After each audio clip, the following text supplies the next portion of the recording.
Olá meninos, tudo bem com vocês? O nosso conteúdo vai lá na percepção, tópico 3 do ambiente, né? Visão, olfato e paladar, da página 141 até a 147, certo? Vamos dar continuidade ao nosso conteúdo. Vamos ver aqui, Primeiro, visão. Bom, vocês estão aí, mas vocês estão me vendo, não estão? Todo mundo está me vendo, né? Além de estar ouvindo, vocês estão me vendo. Na nossa aula anterior, a gente falou sobre a audição, não foi? Hoje vamos falar sobre a visão. Nós temos aqui o olho, certo? E o olho, professora, é que órgão? O olho é o órgão da visão. Então, os nossos olhos, eles são fundamentais para a gente enxergar o mundo. Já imaginou a gente sem visão? Deus me livre, né? Por isso que é bom todo mundo estar enxergando. Nós temos no nosso olho algumas estruturas. Quais são? A primeira, vamos falar aqui da íris. O que é a íris, professor? Parte colorida do olho, ela é formada por diversos músculos que controlam a nossa pupila. Vamos aqui. Eu tenho o nosso olho, né? Toda essa estrutura, todo o meu globo ocular, e eu tenho a íris. A íris, pessoal, é essa estruturazinha aqui, Vocês estão vendo? Professor, o que é aqui dentro? É a pupila. A pupila é um buraco, é um lugar oco que não tem nada ali dentro, tá certo? Então, nessa minha íris, é interessante que nós temos pessoas com íris com a cor azul, nós temos pessoas com a coloração preta. Então, a íris, ela pode ter coloração variada, né? Tem pessoas com olho azul, com olho preto, olho marrom. Então, isso é variado, a gente pode ter de várias cores. A íris são esses músculozinhos, né? E a pupila é o buraco que eu falei a vocês, né? O lugar que fica oco. O que ocorre, professora? Eu tenho dois ambientes. Eu tenho um ambiente que tem muita luz e eu tenho um ambiente que tem pouca luz. O que é que vai ocorrer? No ambiente que tem pouca luz, vocês observaram que a nossa pupila, ela aumentou? Ela ficou grandona? Por que isso ocorre? Na minha pupila, né? Primeiro, vamos falar aqui da íris. A íris, pessoal, são músculos. A gente viu que o nosso músculo, ele contrai e relaxa. Não foi isso que a gente estudou nas nossas aulas anteriores? Então eu tenho aqui a minha íris. A minha íris, essa partezinha aqui, ela acabou fazendo o quê, encurtando. Se ela encurtou, então, a pupila acabou aumentando. E por que isso ocorre? Vamos ler aqui, pouca luz. Então, se eu estou num ambiente que eu tenho pouca luz, os músculos da pupila, eles relaxam e sua abertura se torna maior, melhorando a captação de luz. Ou seja, se eu estou num ambiente que está escuro, que está com pouca luz, não é totalmente escuro não, tá, gente? É um ambiente com pouca luz. Se eu tenho esse ambiente com pouca luz, a minha pupila, ela vai dilatar. Quando a gente fala que essa pupila dilatou, é justamente para captação, né, para receber a luz do ambiente, porque senão a gente não vai conseguir enxergar as coisas, não é verdade? Professora, no escuro a gente enxerga? Não. Então é interessante pensar que para enxergar as coisas eu preciso de luz. Se não houver luz, não tem como eu enxergar nada. Então, se eu estou num ambiente com pouca luz, eu vou precisar aumentar essa minha região, né? Então a minha íris, que é essa região aqui, então ela acabou ficando comprimidinha e a minha pupila ela aumentou, ficou grandona. Se ela ficou grandona, vai possibilitar que os raios de luz, eles entrem no nosso olho e a gente vai conseguir observar as coisas, tá certo? Eu tenho aqui um outro exemplo. Nesse daqui é com pouca luz. Num ambiente que tem muita luz, eu estou dentro de casa, tá? Eu estou na minha casa. Se eu estou na minha casa, no meu quarto, tá bem escurinho, de manhã, a janela fechada, lá com a cortina, tá bem escurinho. Então, minha pupila, ela vai ficar dilatada, tá? Ela vai ficar grandona. Por quê? Porque o ambiente está meio escuro. Então, eu vou precisar de uma maior área, uma maior região para entrar a luminosidade, para eu conseguir observar o que está ali no meu quarto. Mas ocorre que eu já abri lá minha janela, né? Abri a janela. Tá um sol imenso. Se tá aquele sol imenso, vai ocorrer o quê? A minha pupila, ela contraiu. Aliás, os músculos aqui, ó, eles acabaram contraindo, né? A minha íris, os músculos da minha íris acabou contraindo e a minha pupila, que aqui no escuro estava grandona, ela ficou o quê? Pequenininha. Então, o que ocorre? Em um ambiente que eu tenho muita luz, os músculos da íris, ou a íris aqui, ele se contrai e o tamanho da pupila reduz, evitando o excesso de luz no nosso olho e prejudica a visão. Já perceberam que quando a gente está no sol, tem gente que consegue olhar para o sol, né, diretamente para o sol? Eu não consigo. Por quê? Eu tenho um problema com luminosidade, certo? Então, se eu tentar olhar tanto para uma lâmpada quanto para o sol diretamente, primeiro que a minha íris, né, a íris de todo mundo, vai contrair. Então, a pupila fica, ó, bem pequenininha, mas eu não consigo, gente.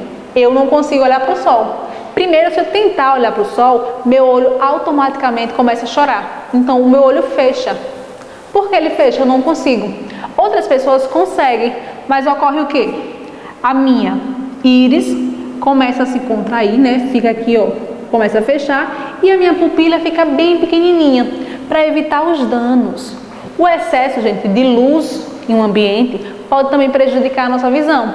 Então, a gente não vai ficar nem em um ambiente que seja totalmente escuro, porque se estiver escuro a gente não vai conseguir ver as coisas, mas também se tiver muita luminosidade, vai prejudicar a nossa visão, certo? Então, a gente tenta não evitar. Vocês estão aí assistindo nossa videoaula, tá?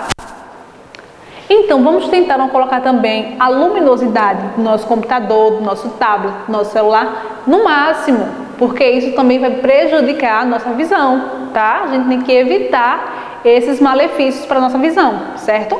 Porque nós temos algumas doenças que elas são irreversíveis. O que é irreversível? É uma doença que não tem mais volta. Então, a gente tem que evitar, né? A gente procura evitar para a gente conseguir enxergar até ficar bem velhinho. Vamos ver aqui no nosso próximo slide, que vai ser a estrutura do nosso olho. Olha aqui. Isso é o nosso globo ocular, é o nosso olho. A gente vê não assim, né, gente? A gente vê essa parte daqui. Ou seja, como se eu estivesse olhando à frente do nosso olho. O que é que ocorre? Primeiro, eu tenho uma córnea. A córnea vai ser essa estrutura aqui, ó. É uma camada externa transparente. É como se fosse uma lentezinha, tá? Ela fica aqui, ó, auxiliando a nossa visão. Posteriormente, aqui é um vazio, certo? E eu tenho aqui, ó, eu estava falando de que mesmo? Da íris, não foi? Então, esses músculos aqui, ó, esses daqui, eles vêm até aqui, certo? São chamados de íris. E a íris, ela tem coloração diferente, como eu falei a vocês. Então, eu tenho a minha íris, ó. Aqui no meio, professora, eu tô vendo aqui no meu livro, que essa imagem tem no livro de vocês, não tem íris, né? Aqui no meio não tem íris. É um lugar vazio. Foi por isso que eu falei que aqui era um buraco, né? É um local que não tem nada. Ou seja, a minha pupila é uma região, é um local onde não tem nada. Então, eu tenho, ó, a minha íris, que é os músculos, né? Os músculos aqui, ó, chamados de íris. E aqui eu tenho a minha pupila, que é aquele buraco, aquele vazio que não tem nada. Então, ocorre aqui. Vamos relembrar para a gente ver nesse instante. Quando o ambiente está muito escuro, ele não está totalmente escuro, tá? Mas assim, está com pouca luminosidade, está com pouca luz, ocorre que a minha íris, aqui ó, a minha íris, ela acaba se contraindo, né? Ela acaba se contraindo e fica o quê? Apertadinha aqui embaixo. Então, vai fazer com que a minha pupila se dilate. Então, quando a gente olha, a gente vê a íris grandona. Se eu estou num ambiente que está muita luz, vai ocorrer que essa minha íris, esse meu músculo, ele acaba tentando ficar mais próximo.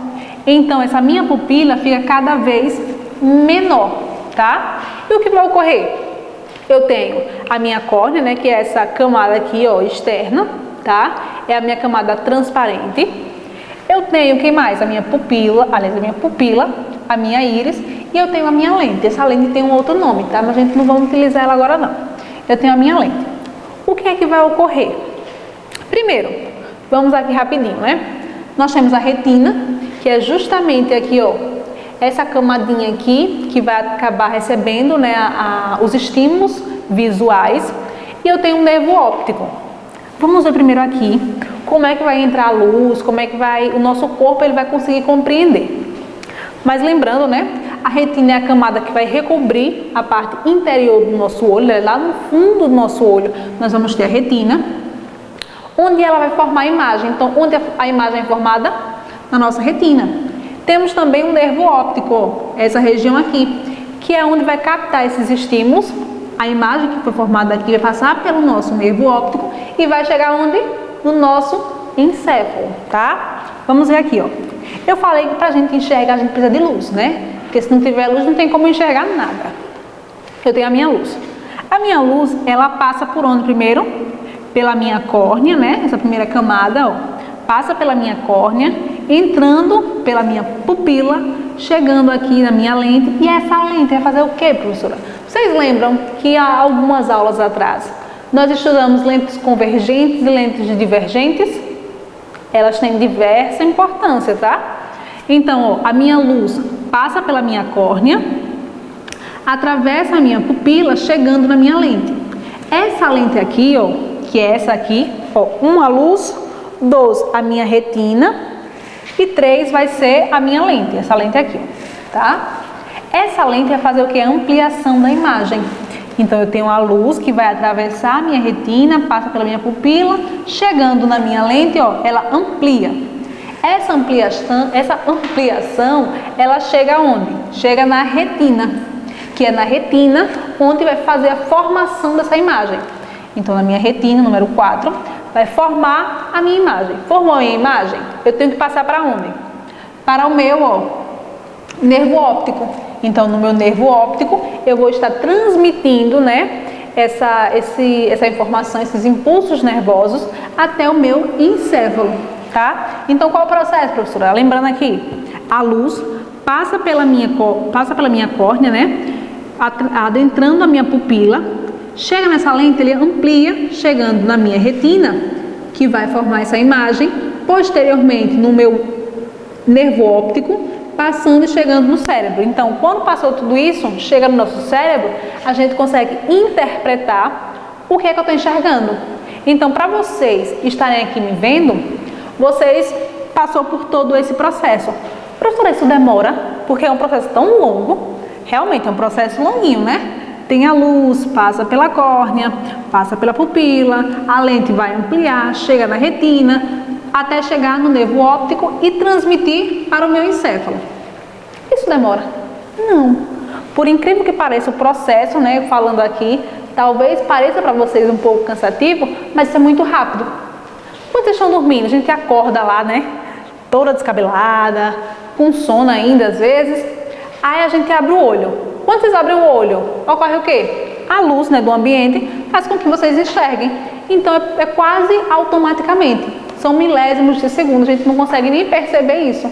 É muito rápido que isso ocorre, tá certo? Vamos ver aqui no nosso próximo slide mais um pouco da nossa estrutura. Foi o que eu estava explicando anteriormente, mas vamos aprofundar mais um pouquinho. Eu tenho um objeto, né? Eu me acordei, eu estava lá com o olho fechado. Eu abri meu olho, o ambiente que eu estou, ele está iluminado, então aquele meu objeto, ele está iluminado. Então eu vou conseguir observar ele. Ele vai passar pela minha córnea, minha pupila, aí tem uma lente. Essa lente, ó, que está dentro do nosso olho, vai fazer o quê? Uma ampliação da imagem.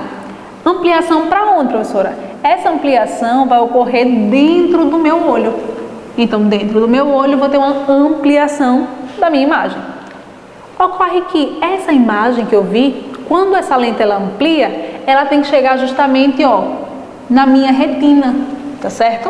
Se essa minha imagem chega antes da retina ou depois da retina, eu vou ter dificuldades em enxergar as coisas. A gente vai ver daqui a pouco. Então, ela tem que chegar exatamente na retina. Se vir um pouco antes ou um pouco depois, já não é legal, tá? Então, chegou na minha retina, a minha retina formou a minha visão, né? A minha imagem, na verdade, tá legal. Ela vai fazer o quê? Vai passar para o meu nervo óptico. Então, passou para o meu nervo óptico, ele vai mandar a mensagenzinha para onde, ó? Para o meu encéfalo. Vocês lembram o processo? Ó? Então, aqui, o esqueminha. A luz atravessa a nossa córnea, tá? Atravessou a córnea, passa pela pupila, Os raios, eles atingem essa lente, né, a lente que está dentro do nosso olho, na parte interna do nosso olho. Bom, como essa lente ela é convergente, ó, ela acaba fazendo o quê, ó? Tá vendo esse movimento aqui? É isso que ela faz. Os raios, eles sofrem um desvio, né, e convergem para o mesmo ponto. Eles aqui, ó, chegam aqui, ó, ampliam, tá? Até chegar na retina, que é essa parte essencial. Posteriormente, as células aqui, ó, na minha retina, nós temos células chamadas de células receptoras. Essas células receptoras presentes nessa retina, elas identificam o estímulo luminoso, ou seja, a luminosidade, ela interpretou aquilo e vai conseguir enviar para quem? Impulsos nervosos até o nosso encéfalo, tá? E posteriormente, o nosso encéfalo, né, no encéfalo, vai ocorrer a formação e a interpretação dessa imagem. Ou seja, a luz chegou, o objeto, ele foi capturado, né, a luminosidade foi capturada pela retina, vai passando pela pupila, chega na minha lente, vai chegar até a retina. Na retina nós temos células que são chamadas de células, essas células luminosas, né, que vai ter esse estímulo luminoso, vai acabar identificando essa minha imagem. Esse impulso nervoso vai acabar passando pelo nervo óptico, chegando no meu cérebro, que vai interpretar essa informação e eu vou conseguir entender o que é que eu estou enxergando, tá certo? Vamos aqui ver no próximo, ó. Aqui, pessoal, tá justamente algumas deformações do nosso olho. Por quê, professora? Eu falei a vocês que se a retina, a imagem chegar antes da retina ou depois da retina, nós vamos ter algumas dificuldades, tá? Ó, nós temos aqui 3 tipos de doenças. Nós temos a miopia, hipermetropia e astigmatismo. Na miopia, o que ocorre? Ó, a pessoa com miopia não consegue observar os objetos distantes com nitidez. Ou seja, quer dizer que ela não enxerga nada? Não, não é que ela não enxerga, ela não é cega, mas ela tem uma dificuldade de enxergar o ambiente. Ou seja, aqui, ó, a pessoa que tem miopia, ela consegue observar perfeitamente os objetos que estão próximos. Aqui nós temos o quê? Rosas, né? Nós temos algumas plantas, algumas flores. A pessoa que tem miopia, ela consegue ver perfeitamente os objetos perto. Ou seja, o celular, se estiver pertinho, eles enxergam. A leitura, quando está lendo ali um livro próximo, ela consegue enxergar. Já coisas distantes, ela não consegue enxergar. E por que isso ocorre, professora? Ó, nós podemos perceber aqui o quê? Nós temos o objeto, certo? Esse objeto, ele está aqui, ó, a luminosidade está atravessando, tá? Mas ocorre que ela não está chegando na minha retina. A imagem, essa luminosidade, ela não chega na minha retina. Se não chegar na minha retina, vai ocorrer que vai ter algum problema. Que problema vai ser esse? Justamente da captação da totalidade desse ambiente. Eu vou conseguir observar as imagens, né, o ambiente que está próximo, mas lá, ó, que está lá no fundo, eu não vou conseguir observar. Por quê? A minha imagem, ela não chega na retina, tá certo? Certo? Então, a nossa miopia, nós não iremos conseguir observar os objetos que estão longe, justamente porque a luminosidade chega, atravessa a nossa córnea, pupila e a nossa lente. Só que essa luminosidade, esse feixe de luz, ele não consegue chegar na nossa retina. Ele fica um pouco antes, ó, ele fica um pouco antes da retina. Se ele fica um pouco antes da retina, a gente vai ter algum prejuízo. Qual prejuízo vai ser esse?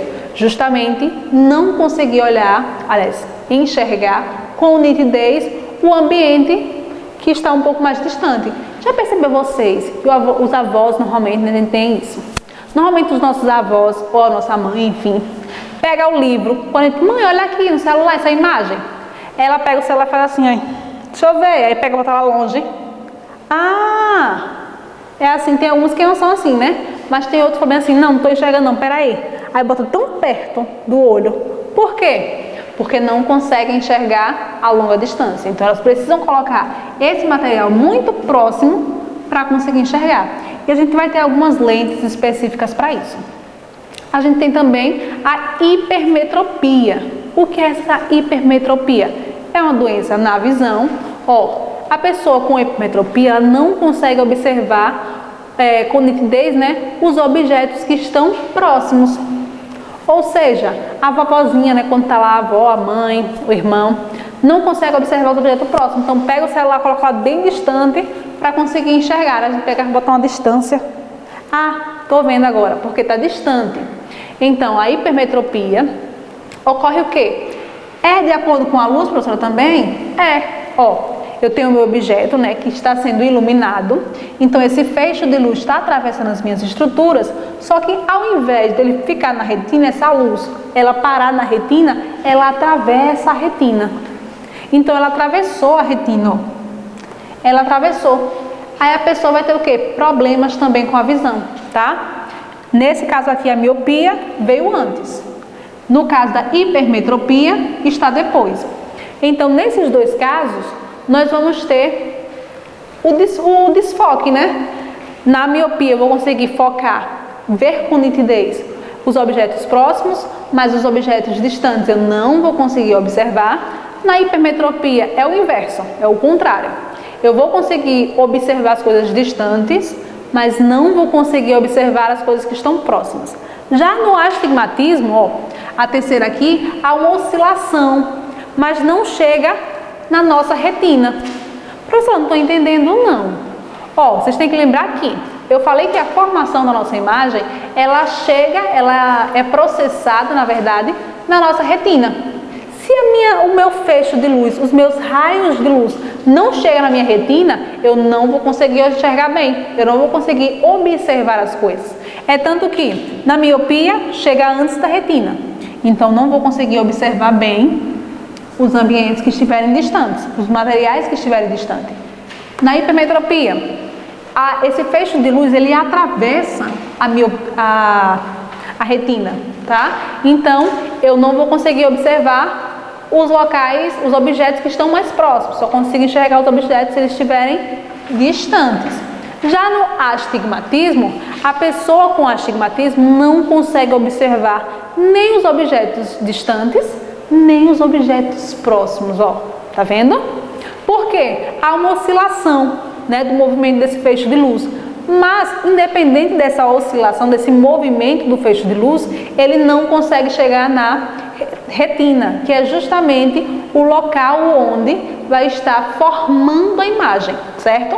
Porque eu falei a vocês, eu preciso de luz para enxergar, mas é na minha retina que vai estar sendo formada essa imagem para transmitir para o nervo óptico até chegar no meu encéfalo, tá certo? Tá um pouco aí delicado, né? Mas a gente consegue chegar lá. Vamos aqui para o próximo slide. Agora vamos falar um pouco sobre dois outros sentidos, né? Nós falamos sobre a visão e é interessante, vai ser bem interessante nosso plantão de dúvidas, tá? Vocês assistem, vai ser bem interessante nosso plantão de dúvida. Olfato e paladar. O nosso olfato e o nosso paladar, né, são dois outros sentidos do nosso corpo. Nós falamos do tato, nós falamos da visão, falamos da audição. Agora vamos falar do olfato e paladar. Bom, primeiro, né, a minha língua. Para eu sentir as coisas, eu preciso botar na boca, né, ou então passar pela minha língua. Por quê, professora? Na minha língua eu tenho papilas da língua, então chamadas papilas gustativas. No meu paladar eu vou conseguir sentir alguns sabores, né? Se está doce, se está azedo, se está salgado, se está amargo, ou tem um outro sentido também, que é o umami, né? Então, na minha língua eu vou ter algumas estruturas chamadas de papilas. Essas papilas, elas vão acabar identificando o sabor. Já perceberam que a gente coloca na boca, que delícia! Por quê? Justamente porque na nossa língua nós temos essa estrutura que vai facilitar, vai nos indicar qual o sabor da comida. Inclusive, se a comida está azeda, né? Aí nós temos aqui, receptores, né? Que estão aqui nas nossas papilas, que vão identificar esse sabor. Professora, mas às vezes o alimento está estragado. E como é que eu vou saber se esse alimento está estragado se eu colocar na boca? Pelo nosso olfato, ou seja, através do meu olfato, o nariz, certo? No nosso nariz nós temos cavidade, né? A cavidade nasal, que vão ter algumas células que nos indicam os cheiros das coisas. Então, eu não preciso colocar um objeto, algumas vezes, né? Normalmente, eu não preciso colocar o material na minha boca para eu saber que ele está estragado. Por quê? Ao sentir, né, pelo olfato, eu vou conseguir perceber que aquele material não está legal, né? Não é para comer, porque ele está ruim. Então, é interessante a gente sentir também o cheiro, justamente por isso, né? Para a gente evitar comer comida estragada, né? Estar num ambiente ruim.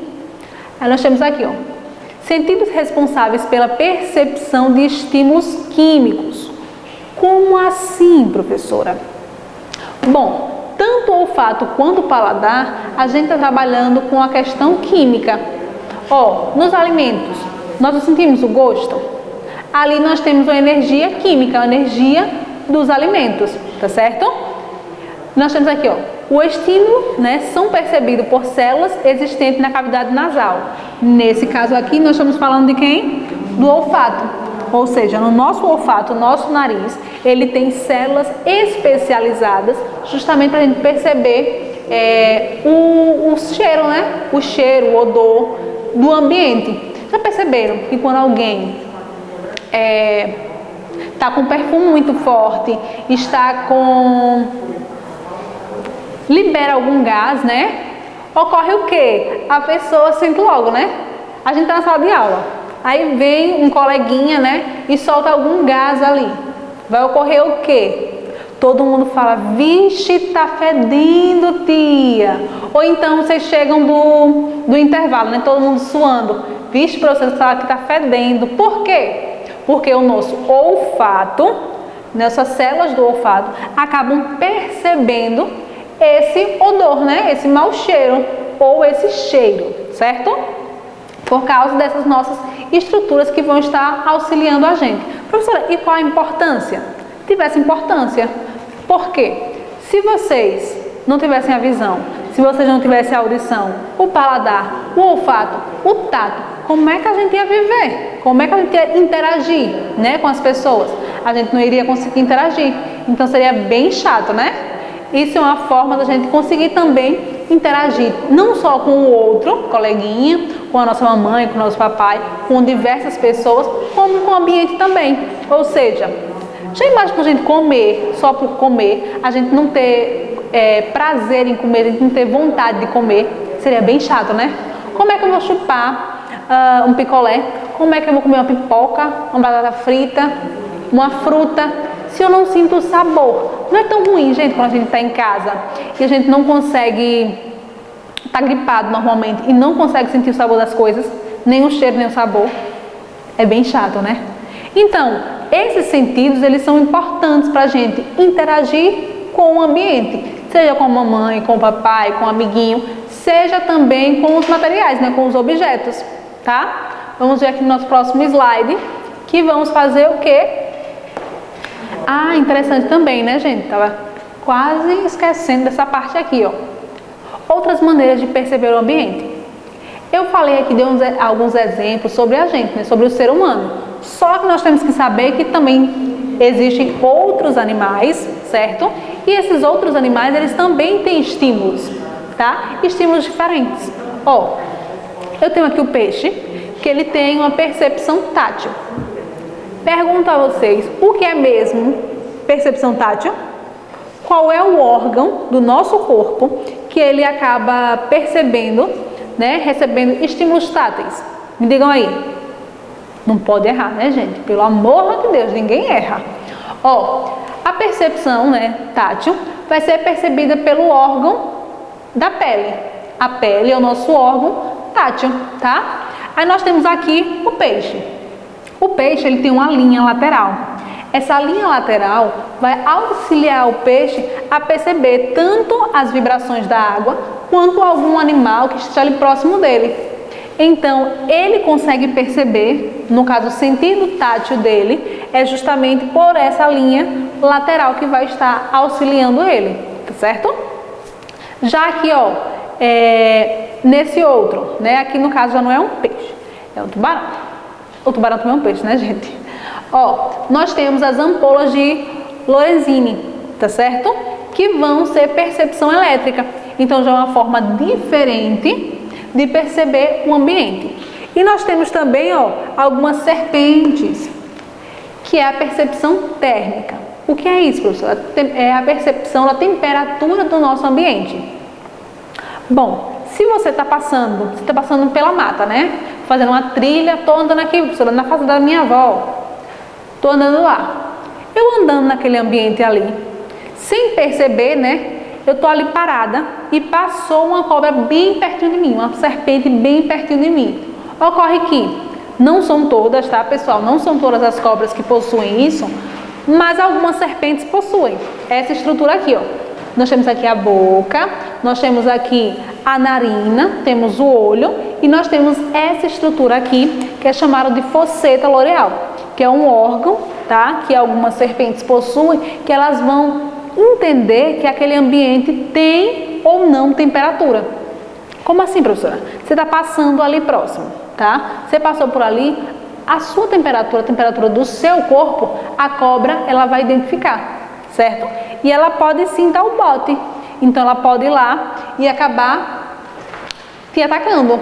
Por quê? Porque ela tem essa fosseta loreal, que é um órgão, tá? Que vai auxiliar na percepção térmica, ou seja, a percepção da temperatura corporal da presa, tá certo? Então, nós estamos vendo que nós temos alguns animais, né? Nós temos diversos animais, na verdade, que são alguns exemplos. E esses animais, eles têm estruturas diferentes que vão auxiliar na vivência deles, tá? Vamos aqui no próximo slide. Agora, nós vamos fazer o quê? Nós vamos exercitar lá na página 146, certo? Grande beijo e forte abraço!